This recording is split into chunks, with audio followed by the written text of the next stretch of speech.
नमस्कार दोस्तों, आज मैं आपके लिए राजस्थान बोर्ड कक्षा 12वीं बिजनेस स्टडीज़ व्यवसाय अध्ययन का पेपर लेके आया हूं, जो कि 22 जून 2020 को संपन्न हुआ है। तो दोस्तों देखते हैं इस पेपर का पहला प्रश्न। जैसा कि आप देख सकते हैं, इस पेपर में खंड 1 का पहला प्रश्न है, जिसमें पूछा गया है प्रबंध का कोई एक प्राथमिक उद्देश्य बताइए। दूसरा प्रश्न जिसमें पूछा गया है IGST कब वसूला जाता है।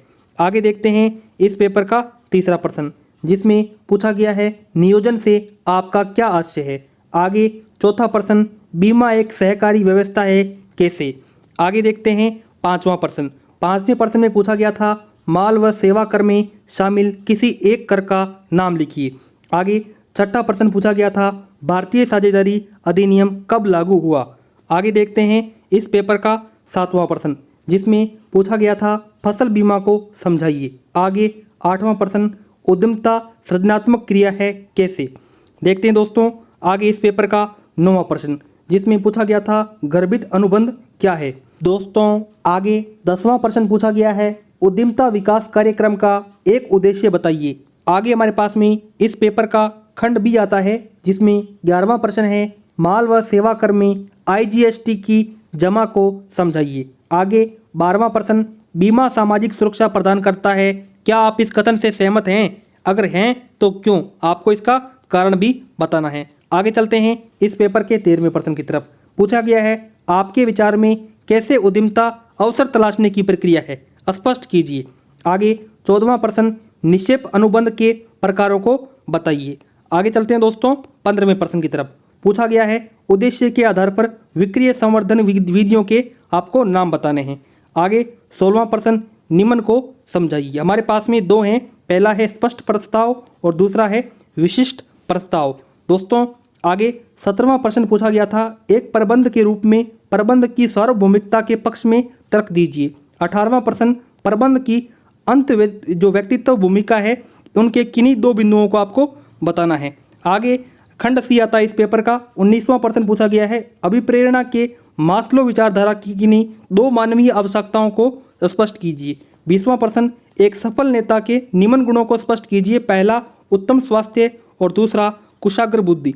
आगे चलते हैं दोस्तों 21वें प्रश्न की तरफ, जिसमें पूछा गया है हेनरी फ्योल द्वारा प्रतिपादित प्रबंध के निम्न सिद्धांतों को समझाइए। पहला है कार्य का विभाजन, दूसरा है अधिकार एवं उत्तरदायित्व। आगे हमारे पास में 22वां प्रश्न आता है। पूछा गया है R जोसेफ मोनसेन के अनुसार प्रबंध के सामाजिक उत्तरदायित्व की भावना के विकास के स्तरों को समझाइए। आगे देखते हैं इस पेपर का 23वां प्रश्न। पूछा गया है एजेंसी अनुबंध में एजेंट एवं ठेकेदार के मध्य अंतर कीजिए। आगे 24वां प्रश्न, एक सफल उद्यमी के किन्हीं 4 सामाजिक एवं नैतिक गुणों को समझाइए। आगे देखते हैं इस पेपर का 25वां प्रश्न। पूछा गया है एक प्रबंध के रूप में सामाजिक उत्तरदायित्व की नवीन अवधारणा के प्रथम 2 स्तरों को समझाइए। आगे देखते हैं दोस्तों इस पेपर में 26वां प्रश्न। पूछा गया है निम्न को समझाइए। पहला बीमारी बीमा, दूसरा मृत्यु बीमा। आगे देखते हैं दोस्तों इस पेपर में 27वां प्रश्न। पूछा गया है GST में बिक्री का विवरण धारा 25 को समझाइए।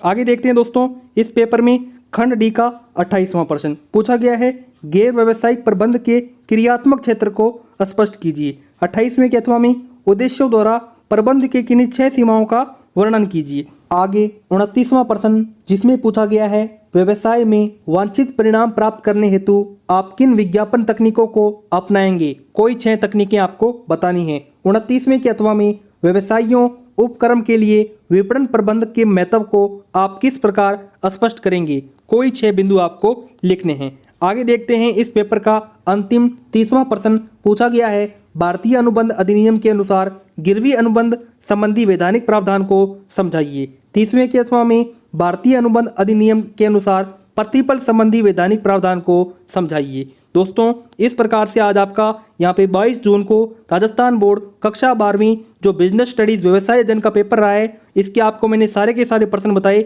आप बताइए कि आपका पेपर किस प्रकार से हुआ और ये आपको प्रश्न किस प्रकार से लगे। दोस्तों यदि आपको ये वीडियो पसंद आई हो, इस वीडियो को लाइक कीजिए, चैनल को सब्सक्राइब कीजिए। मिलते हैं नेक्स्ट वीडियो में, तब तक के लिए जय हिंद, जय भारत।